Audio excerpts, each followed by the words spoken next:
नमस्कार दोस्तों, जैसे भारतीय जनता पार्टी चुनावों से पहले दूसरे दलों के विधायकों को, नेताओं को तोड़कर भाजपा में शामिल करने की राजनीति करती है, अब वैसा ही कुछ वाकया भाजपा में भी देखने को मिल रहा है और भाजपा के साथ भी वैसा ही हो रहा है, जिसके बाद भाजपा में टेंशन है और खास तौर पर मोदी और अमित शाह, क्योंकि अब उनके ही दाव उन पर उल्टे पड़ते नजर आ रहे हैं। दोस्तों, जैसा कि आपको भी पता है कि बंगाल जीतना भाजपा के लिए टेढ़ी खीर हो चुका है। भाजपा लोकसभा चुनाव में भी तमाम बड़े दावे कर रही थी कि वो पश्चिम बंगाल की इतनी सीटें जीतेगी, ममता बनर्जी को हराएगी और इसके अलावा कई बड़े बड़े वादे दावे किए जा रहे थे, जिसके बाद लोकसभा चुनाव में भाजपा का वैसा प्रदर्शन नहीं रहा जैसा भाजपा ने माहौल बनाने की कोशिश की थी। अब 2026 में बंगाल में विधानसभा चुनाव होने हैं। इससे पहले कि भाजपा बंगाल में नेताओं को तोड़ने जोड़ने की राजनीति करती, अपनी ये पूरी जो प्रक्रिया है वो करती, उससे पहले ही भाजपा के साथ खेल हो गया।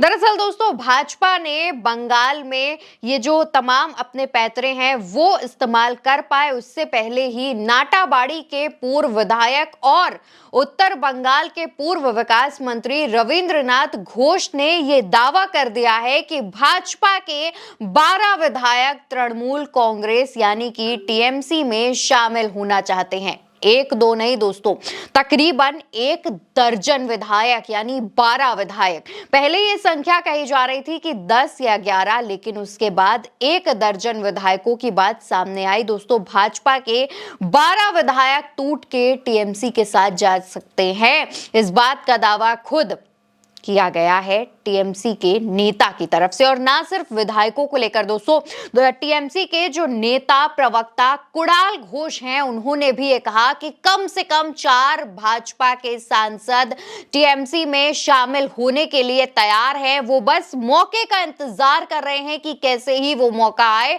और वो लपक लें और टीएमसी में शामिल हो जाए, जिससे उनके ऊपर भी खतरे की कोई घंटी ना हो।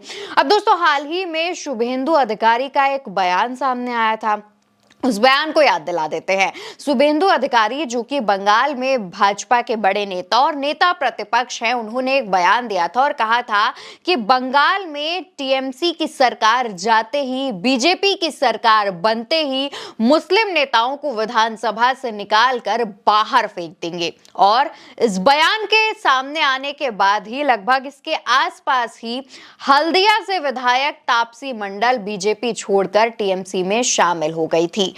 तापसी मंडल दोस्तों, नेता प्रतिपक्ष शुभेंदु अधिकारी की करीबी कही जा रही थी। शुभेंदु अधिकारी तो छोड़ दीजिए, तापसी मंडल अमित शाह की भी करीबी नेता कही जा रही थी। और तापसी मंडल ने जब टीएमसी का दामन थामा तो भाजपा को बड़ा झटका लगा दोस्तों, क्योंकि इन्हें भाजपा में लेकर खुद नेता प्रतिपक्ष शुभेंदु अधिकारी लेकर आए थे और उन्होंने ही ये बात भी कही थी और कई जगहों पर यह दावा किया गया था कि शुभेंदु अधिकारी और तापसी मंडल एक दूसरे के करीबी हैं। तापसी मंडल अमित शाह की करीबी हैं और बीजेपी में आने के बाद तापसी मंडल ने मेदिनीपुर को बीजेपी का गढ़ बना दिया था। इस बात के तमाम दावे किए जा रहे थे और खुद ऐसा कहा जा रहा था कि शुभेंदु अधिकारी अब तापसी मंडल को विधानसभा चुनावों की अहम जिम्मेदारी सौंप सकते हैं और अगर जीतेंगे तो सरकार बनती है तो जो एक अहम पद है वो उन्हें दिया जा सकता है। ऐसे तमाम जो दावे हैं वो किए जा रहे थे, लेकिन जब शुभेंदु अधिकारी की करीबी तापसी मंडल ने भाजपा को बाय बाय कह के टीएमसी का दामन थामा, उससे भाजपा के साथ साथ सबसे बड़ा झटका शुभेंदु अधिकारी को लगा। अब शुभेंदु अधिकारी के दामन में यह दाग लग गया कि जो नेता आपकी करीबी कही जा रही थी, जिनके आपसे रिश्ते काफी अच्छे, मधुर और घनिष्ठ बताए जा रहे थे, आप उनको ही भाजपा में नहीं रख पाए और वो ही आपका साथ छोड़कर, बीजेपी का साथ छोड़कर टीएमसी में शामिल हो गए। अब दोस्तों, शुभेंदु अधिकारी भाजपा के करीबी क्यों कहे जाते हैं ये भी आपको बताते चले। वो इसलिए भी और उन्हें नेता प्रतिपक्ष इसलिए भी बनाया गया है क्योंकि 2021 में नंदीग्राम से उन्होंने ममता बनर्जी जो कि टीएमसी की सुप्रीमो हैं, उनको विधानसभा चुनाव में हराया था।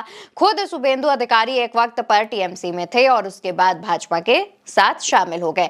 अब दोस्तों राजनीतिक समीकरण की बात करें, जिस हम मुद्दे पर चर्चा कर रहे थे कि 12 विधायकों के छोड़कर जाने का दावा जो है वो टीएमसी नेता की तरफ से किया गया है। इसके अलावा खुद टीएमसी नेता कुणाल ने ये दावा किया है कि 4 सांसद और जो है वो शामिल हो सकते हैं। तो इसको लेकर के जो राजनीतिक समीकरण है वो देख लीजिए। देखिए 2021 में जब विधानसभा चुनाव हुए थे तब भाजपा को 77 यानी 77 सीटें मिली थी, लेकिन उसके कुछ ही समय बाद करीब करीब 12 विधायकों ने टीएमसी का दामन थाम लिया था, यानी भाजपा का दामन छोड़ दिया था, भाजपा को बाय बाय कह दिया था। अब इसमें यानी 77 में से जो 12 विधायक हैं वो टीएमसी में शामिल हो गए, यानी कि 65 विधायक अभी तक भाजपा के पास थे। अभी तक मौजूदा स्थिति की बात कर लीजिए तो 65 विधायक भाजपा के पास है। अब इनमें से जो दावे किए जा रहे हैं, कहा जा रहा है कि 12 और विधायक इनके जाने के आसार है, 12 और विधायक छोड़कर जा सकते हैं। और अगर दोस्तों ये 12 विधायक और चले जाते हैं तो बंगाल के अंदर भाजपा के पास बस 53 यानी 53 विधायक ही बचेंगे। और अगर बंगाल के अंदर भाजपा की मौजूदा स्थिति की बात कर ली जाए तो भाजपा अपना अस्तित्व बचाने की लड़ाई लड़ रही है। बंगाल ऐसा गढ़ है जिसको जीतने की पूरी कोशिश भाजपा कर रही है, लेकिन उसमें कामयाब नहीं हो पा रही है। भाजपा जानती है कि बंगाल में हिंदू मुस्लिम की राजनीति नहीं चलेगी, क्योंकि ममता बनर्जी का जो कोर वोट बैंक है वो हिंदू और मुस्लिम दोनों ही है। यानी कि भाजपा को यहाँ पर जो तिकड़म वो यूपी बिहार के पॉलिटिक्स में और चुनावों में लगाती है, उससे अलग हटकर बंगाल के लिए कुछ सोच कर लाना होगा। हालांकि भाजपा लगातार ममता बनर्जी के तमाम नेताओं पर भ्रष्टाचार और अलग अलग जो आरोप है वो तो लगाती ही रहती है, लेकिन उससे भी उसे कोई फायदा नहीं मिल रहा है। लोकसभा चुनाव में भाजपा को पहले ही झटका लग चुका है। अब विधानसभा चुनाव जब होने हैं उससे पहले ममता बनर्जी ने अपनी जो फाइट है वो काफी ज्यादा टाइट कर दी है। अब इसके बाद देखना होगा कि भाजपा आखिर क्या नया जो प्रोग्राम है, नई जो स्कीम है वो बंगाल के अंदर लेकर आती है और खुद अपना अस्तित्व बचा पाती है या नहीं।